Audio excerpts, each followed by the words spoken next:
if you want, or it's 100% up to you. You know what, I'm fine with this one. I play Li-Ming more often anyways.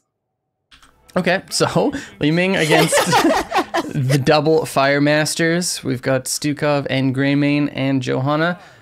This, I don't know. This is a little bit more difficult for you just because the targets you can hit aren't that great. You can hit Johanna, you can hit a high sustain melee assassin, but yeah. But it's okay. You basically, the only thing you have to worry about is getting, if you step up too far, getting Blessed Shield and then comboed with a silence, like you can die off of that. It's pretty much the main thing you have to be worried about. But your job is just to rotate around with Muradin and then use your spells off of the Storm Bolts. That's pretty much it sense. here. Yeah. Okay.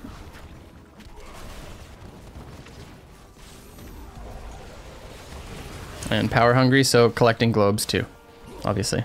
Yep. Figured it was good since the objective is pretty close to globes. Yep. This is not really a comp where you need force armor, so it's gonna work just fine. In the traditional dance of shrines. Right here, you step up a little bit far. Yeah. So in cases like, or in situations like this, just, you know they're there, so, and you see Stukov coming up, so you can actually just stay right here. Also, excellent mount choice.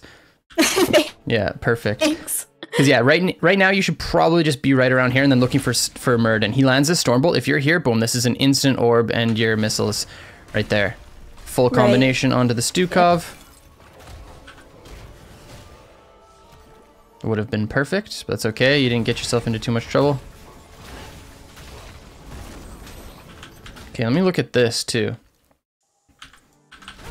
So one of the biggest things with Li-Ming is, and it's so great when you're combined with a CC warrior like Muradin, like ETC, just because you get hit confirm on all your spells. Usually your Q is pretty easy to hit, but you know, W is pretty telegraphed, so, okay, so you don't have your W up, so that's fine, because you use it on the wave, but at least you land the Q off of it. Ooh, yeah, so right here, if you, it's so hard to tell that. If you would have saved your W for when Muradin came up, Kael'thas dies here. Right. But it's kind of like one of those hindsight things. But it is usually best to save your stuff for the Muradin stuns, even though you were looking for the wave clear. Just knowing that they were all there and your Muradin was coming up, that's kind of the communication your team should be having. So it's close, but yeah. Okay, here we go.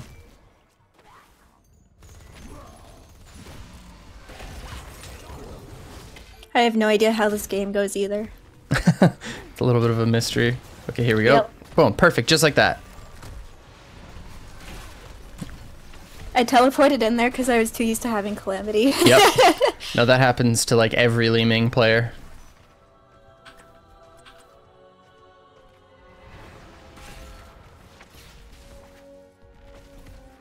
Okay.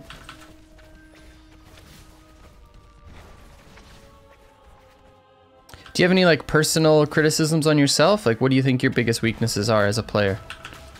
Definitely being out of position more. Like, I play mages a lot, but I also tend to be more forwards, like right directly behind the tank. Yeah. So kind of like what we saw down here? Yeah, exactly. Yep.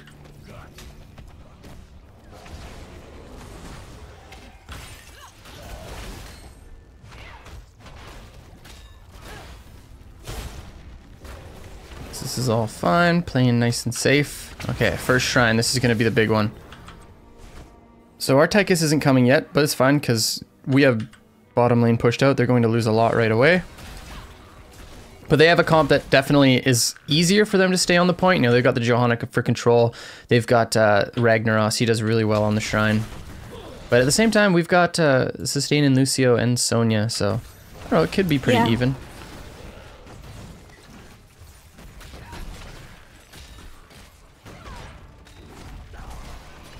I also noticed that I tend to wait after I throw out my combo just to see if it hits or not. I don't know if you've seen that. I see you stopping, and I wasn't sure what it was, but that's what it is. So there you go. Yep. Yeah. Trust yourself. Also, why would you ever wait to see if it hits, just to see if maybe you have to do something else? Teleport in using Calamity. Yeah. Because it's like, if they're not low enough, I don't want to go in through that. Okay, so we get control. No Muradin, so... At this point, you pretty much just want to throw out Qs. Okay, wait, right there. Beauty. Completely zoned off KT.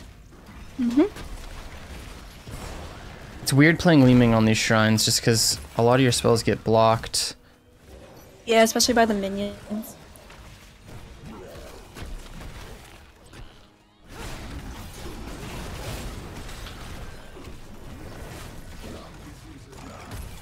Red team has summoned an arcane punisher. Okay.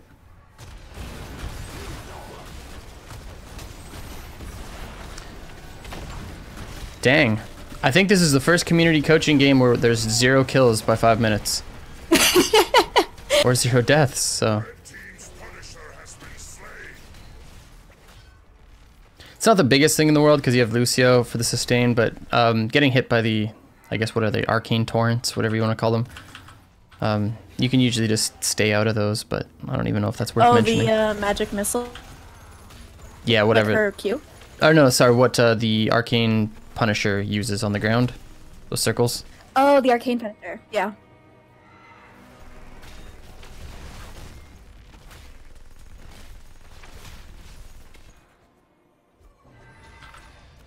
Alright, do we invade this? No, we go bottom.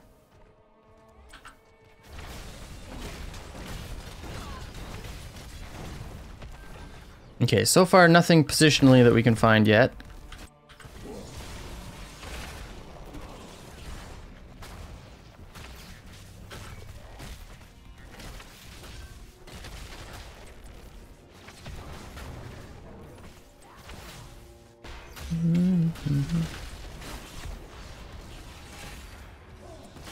Okay, this is where it happens right here. Ooh. Okay, I lied. I swear, it's something. It's gonna happen. It's a little bit of a slower game, but it's okay. We're just trying to get 10. Yeah, of course. You guys have it. Now I would expect you guys can invade their hards, or you can push for a wall, but probably not because they have Stukov. Or just try to find a fight here. Nice. Okay, not the most value out of 10, but at least you get something. Here you guys get the wall bottom. Pretty free. Ooh, maybe more? I'm pretty sure that we keep pushing and we end up getting a fort in this. Okay, they just show on cap. Nope, never mind. It's probably better to come mid anyways, because the wave was crashing up. Don't want to lose XP. You guys are actually doing quite well in your rotations up. Almost a full level without any deaths. Or kills. Yeah.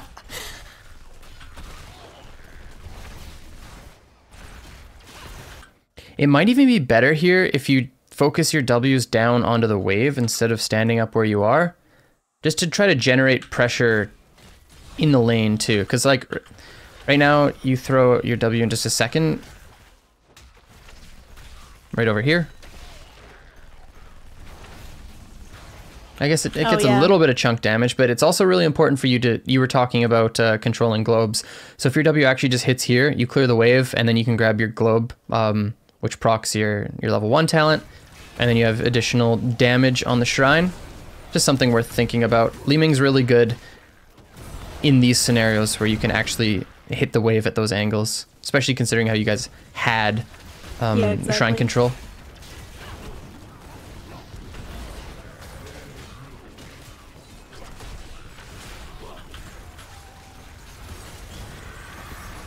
It's funny how we say it in the beginning of the game. It's like, oh, okay, here we go already.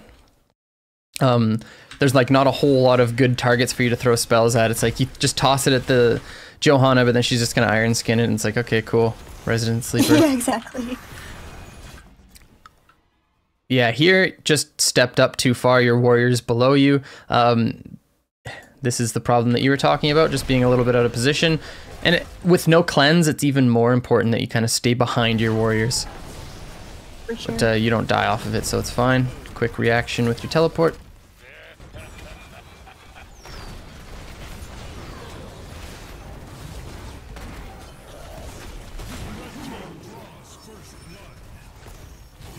Does Johanna not die off that? Wow.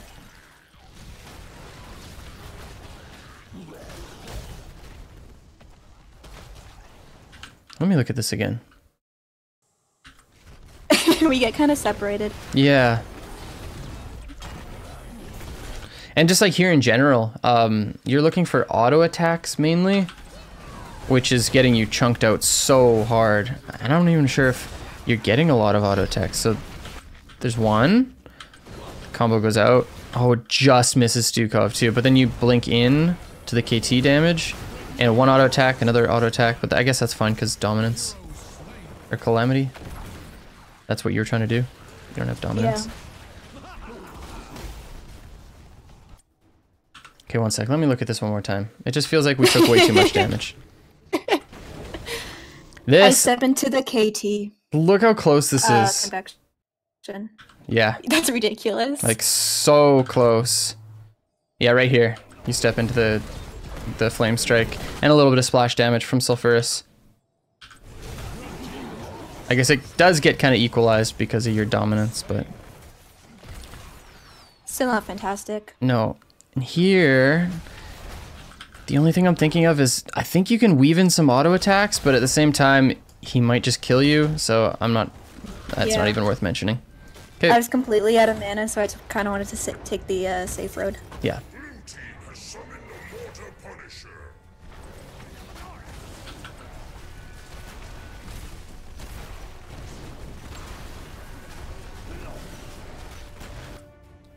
This is it. This is our moment. But we got trolled by minions.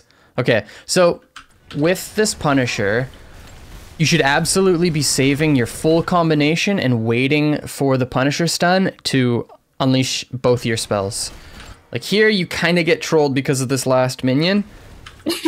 But you can still throw your spells in this direction, and actually, no matter what happens, she'll get hit by it.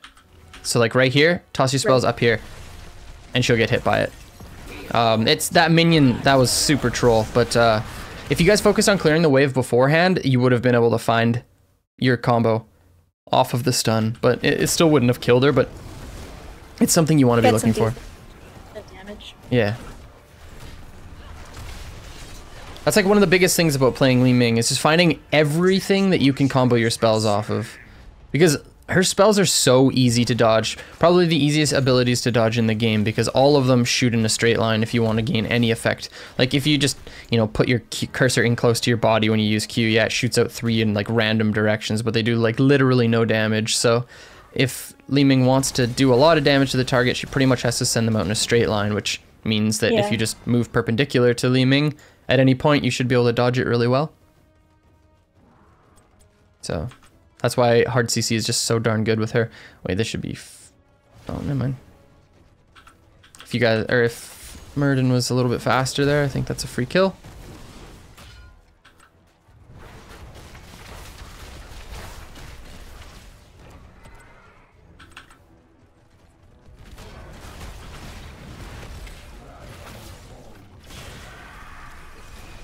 Man, Attic is so broken.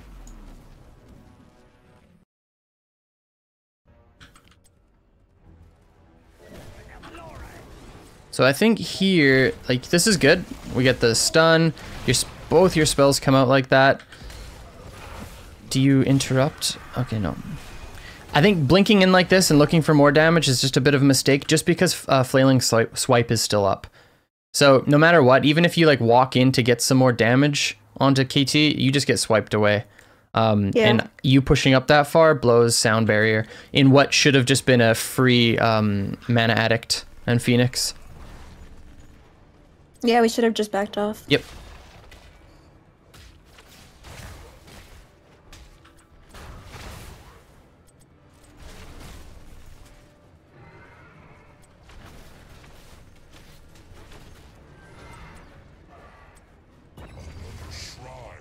Another shrine. Okay. 13 minutes and then 1 kill each. Yeah.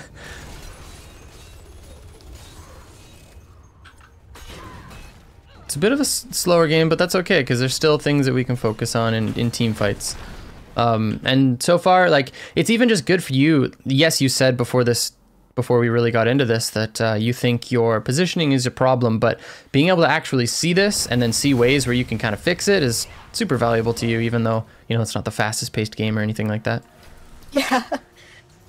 Now here, you can control. So basically you just want to, you, Muradin, and the rest of your team just want to, like, Tychus shouldn't be here. It should be Sonya here staying on the shrine by herself, but you guys can actually zone out here because you have lane pressure so far. So like you're allowed to be here right now as long as Muradin is up here as well. So you can just throw your spells pretty much at leisure.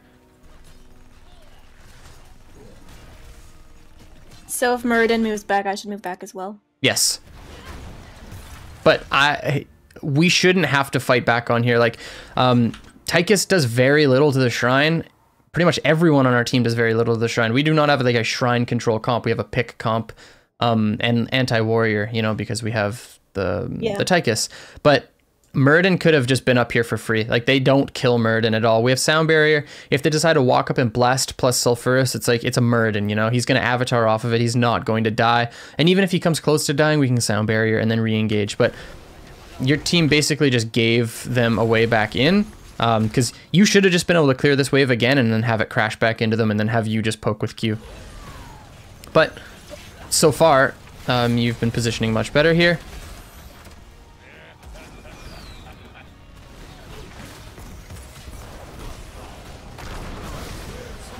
There's the swipe.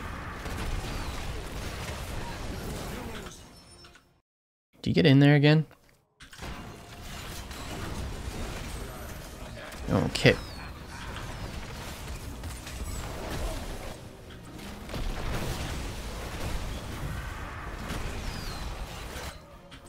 I teleport in to try and get Johanna. So you can actually do that play, and I think this play is good, but look at this. So your teleport has AoE damage, right? So you teleport right on top of her here. You can actually teleport on top of Sonya and it damages. So you can stay here right now and teleport right here and you're completely safe. But instead, you teleport like literally in between two of their damage, or not damage dealers, but two of their heroes. So you can still make that play, but do it safer. Because boom, your teleport's now here and you're good to go.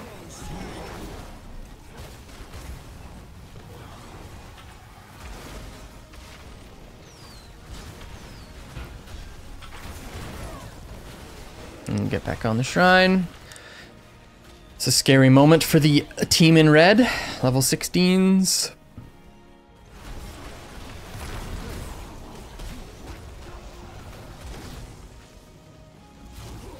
Okay, I have a question for you, Li-Ming.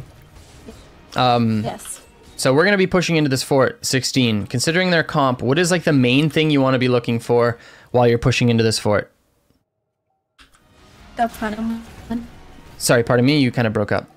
The Punisher jumping onto someone. That, and there's one more thing. Sorry for putting you on the spot, but... I don't know. Okay, let's see if it happens. Right there. Oh my gosh, he trolls himself! Okay, I know. Wave of force onto the reg. Yes. Trait. Yeah. Yes. Okay, but oh my gosh, their team trolled themselves. Okay, so this is so free for them. Yes, wave of force the reg. So Johanna just walks up and iron skins the jump. Should be happening like here. It actually should be happening much earlier, while rag, molten core is the backside. That's how it works. But if your team's able to push up even to here, you can flank on this side. Look for that. You can even come in on this bush as long as you have this bush. So you can walk down here, you cue the bush. It's like, okay, it's free. So I mount up and now I'm just hovering in this area. Boom, your team starts to close in and then you walk up and you wave the molten core. All of a sudden they're like, holy crap, we just got dove by Punisher. We have no molten core. We're down a talent tier. We have to run. We get run down, or we run down with Lucio and win a fight. Yeah. Okay. Take advantage of our level 16s. Yep. So that's another thing, not just for you, but any Li-Ming players in the chat.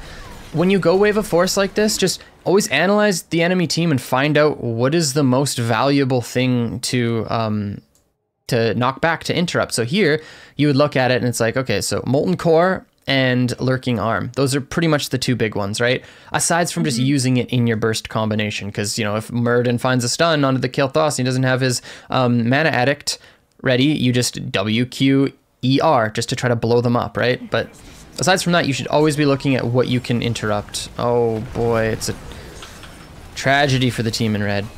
Yep.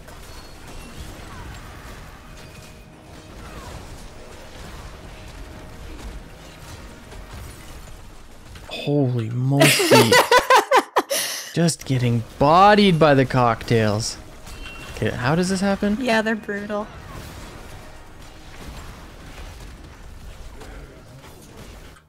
You took half your health bar to...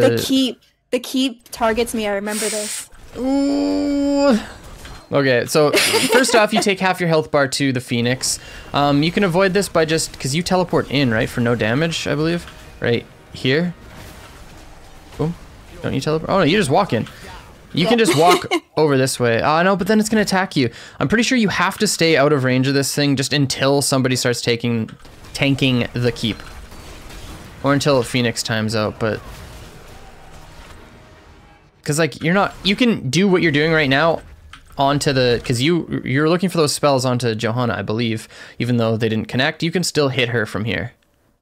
Yeah. And then you just wait. Okay, Punisher's tanking. Wow, he jumps out of tank range. I'm so tilted.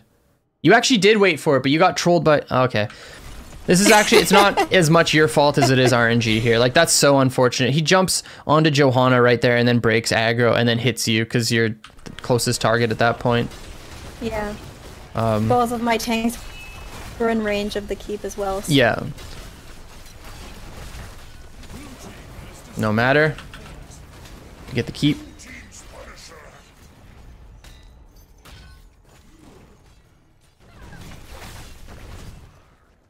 Okay.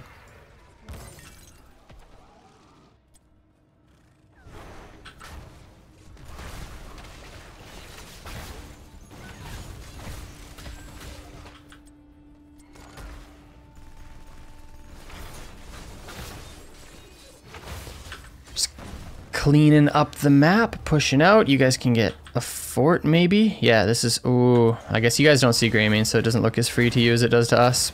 But this is also free. We do see him when he goes to the minion wave, and we go up and try to gank him, but he first spec. Yeah. Yeah, he's so not allowed to be there. Yeah, he notices it right away and starts banging. There he goes. Yeah. At that point, you guys could have actually rotated bottom and just brute forced the keep, or I mean the fort. Or even maybe try to get mid-wall instead of ganking. Yeah, I'm pretty sure that we rotate bottom and get that. It's good. You guys pretty much have like a 100% win condition here.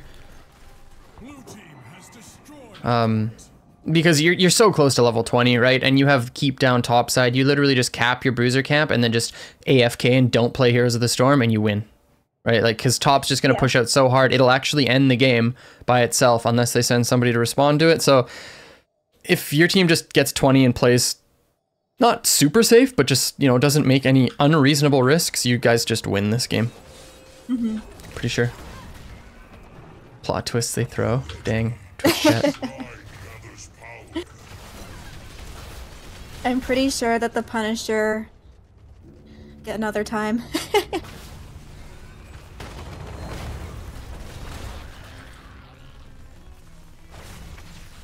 Yeah, they go top. They have to because this is so sketchy. Nobody wants to deal with that. You guys get a free... See here? Ooh, this is such... You guys, all you do in this play is keep Sonya on here and then push out mid while they all show top like this. Yeah, that was a shot calling mistake on my part. Oh, you're the shot caller for this team? Yeah, I'm also the drafter. Okay. Later, when we have Muradin and Sonya switch out getting the Punisher, but by then it doesn't really matter. Okay. Don't let your Tychus chill on the... And your Muradin chill back next time. especially when you can. I should have went over. I had no idea that you're the shot caller on this team because I would have gone over a bunch more stuff. Sorry. Aw.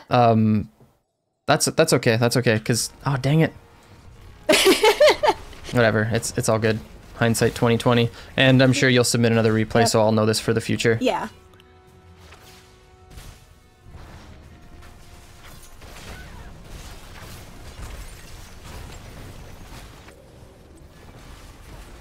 Oh my. I take a lot of unnecessary damage in this game. You love flame strikes. Jeez. No, I'm just joking. Okay, I mean, you can't really avoid that one too much. Unless, actually, no, here, you shouldn't be autoing the towers. It's just not worth it. Because, so, in the future, when you're doing this, sieging up as Li-Ming, if you walk up into auto attack range, 99% chance you're going to get hit by Greymane. So unless you're okay with taking that damage, you can just stay back. Like, your auto attacks are pretty much negligible here when it comes to siege. So, like, you just chill back here and then just throw your spells instead on cooldown. Your Q mainly. Save your W for the Punisher jump. Like, I know you just took, like, pretty much no damage. Okay. Oh, we all group. And you walked into it, Cold Cake. You literally walked. You were not even in it. You walked into it. Okay, this is actually really bad. And for a couple reasons here. So we take a lot of damage because of the way we position here. So let's just pretend we're at 80% health on the Li-Ming, right? You actually are coming in with the Punisher, and you have, did you go 20? Ooh, you didn't go 20 wave. I think you go 20 wave here because you can interrupt the right. Yeah, so much easier. Like 10 times easier. You can interrupt the Ragnaros from here. You can actually just like, yeah, because you might not have vision of him. Here, let's actually, so I'm getting all eccentric. I want to, where are we? 1, 8. Oh my gosh. I don't know where we are. Okay, there we go. Okay, so let's have a look at our view. I really feel like, so we see Rag right now. We're like, okay, Rag's sitting on the backside. A hero that's really good at de-pushing because he can use Molten Core. Maybe that's what he's positioning to do. We don't see him, we drop, and then we see the fort. Ooh, if you're right here with Muradin, this is the freest interrupt of your entire career. Yeah, the Muradin stun him, but it's too late at that point. Okay, this one's 100% on you, my friend. I really feel like this could have been, you know, I don't even think they get a whole lot off of it. I just lied to everybody's face. They combo Tychus and absolutely body him. Wait, also, Tychus going, that's the stuff. He needs to be going Neo Steel Plating. 75% ability damage reduction against an ability damage combo comp. So you tell him that. I will. Spell Shield on Tychus is actually busted.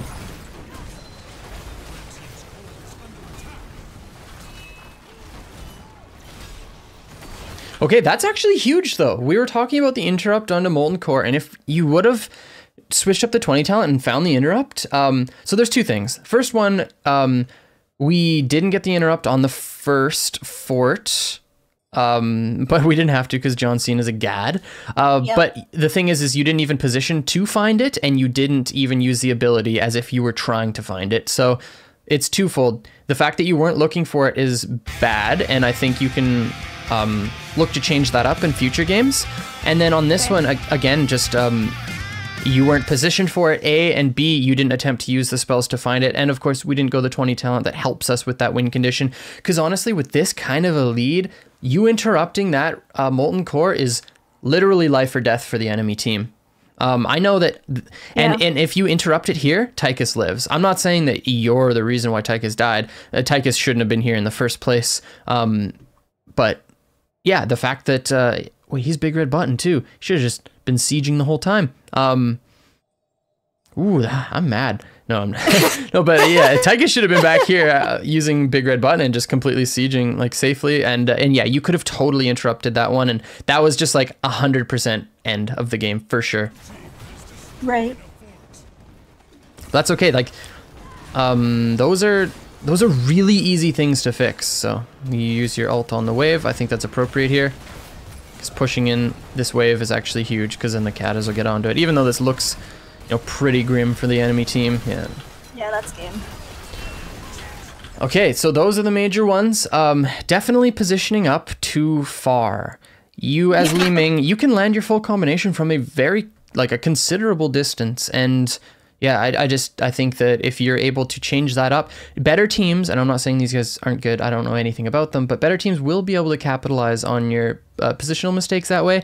And then just like a couple times you were, teleporting in just on the wrong spots to get your damage, you can do that safer as well. And then of course just taking unnecessary damage in some spots, even though you have the consistent healing of Lucio, there's stuff where it's just it's just obviously wrong to walk into Flame Strike, so I don't even have to go over it. But yeah, just stuff like that, you clean that up and it's going to help you out tons. I really wish I would have known that you were the shot caller and drafter for this team before we entered into this, but honestly that's my mistake for not asking, because this is a team environment. I shouldn't just assume that you're not the shot caller and drafter. I didn't even assume it, I just didn't think to ask. Just didn't think about it. Exactly. Yeah, any specific questions for me? I feel like the build's good. Psalm would love it. He likes Cannoneer. No, I think it's good. The only thing is the level 20. Okay, so level 20, base it more around what the enemy team has. Because I usually just because of my combo, it's like a quick 1-2. I can get a lot more damage out of that. Yeah. Yeah, just think about the impact. So the amount of damage you get out, that's great, but we're already ahead. We're super far ahead. Think about, let's step into the enemy team's shoes, okay? They've got the Punisher coming in hot. They've got Top Wave pushed out. Their teammates are literally like, Ragnaros, please use Molten Core, man. We need to alleviate pressure on the map. Like, that's literally what they're saying. They're like, if you get a good Molten Core, we can like stall push, we can win the game, sort of thing. That 20's fine, says Cattle. Don't listen to him. He's a monkey. No, but like, yeah, if you get the extended range on your alt, you interrupt Rag and just completely decimate their opportunity back into the game. And that's all. Just always look at the enemy team and think like, how do they get back into this game? Like, what is their major playmaking abilities? And that's what it is in this context. All right. Right on. Any questions or anything? Did you have any suggestions on shot calling? There's a couple times where you guys were taking camps. I don't have like specific instances because I wasn't looking at that as much as I should have, just because I didn't know. Where you guys were taking camps and then just like letting your opponents push in. We were talking about when Greymane showed top and you guys took bottom camp and then just kind of like let it walk in and then they free cleared it and then you guys went mid off of that and then tried to gank top. You could just keep that pressure up instead of going to gank. Like, honestly, if you get that kill onto Greymane, what does that do? It doesn't really do anything. There's no more structures for you to take on the top of the map. If anything, Greymane just bought their team so much space. They get to clear mid, they get to clear out bottom. So like sending your team top to deal with Greymane actually is kind of just a benefit for the enemy team. You had pressure mid and bottom, and if all Greymane's doing is catching a neutral wave top, like take mid fort, take bottom fort, take mid wall, like force them to respond to you that way, especially when you see their quote unquote side laner showing up like that. It's just better than trying to rotate and get the pick, because whenever you make a play like that, especially because you committed all your resources, you actually had a 5-person rotation to go kill Greymane. When you do that, it takes a lot of control and pressure that you have on the map off, because you commit 5 of your resources across the map. Hi. So the other team is like, yeah, we're gonna do something about that, and they did. They cleared bottom, and then they got to clear mid for free. When you guys you had like a vice grip on the map at that point. So just be careful about taking all your resources and putting them places like that don't actually give you a lot of value. Okay. My internet cut out for a little bit there, so I missed probably a bit of what you said. I'm sorry. I went on a rant. It's okay. I can link you the VOD or whatever.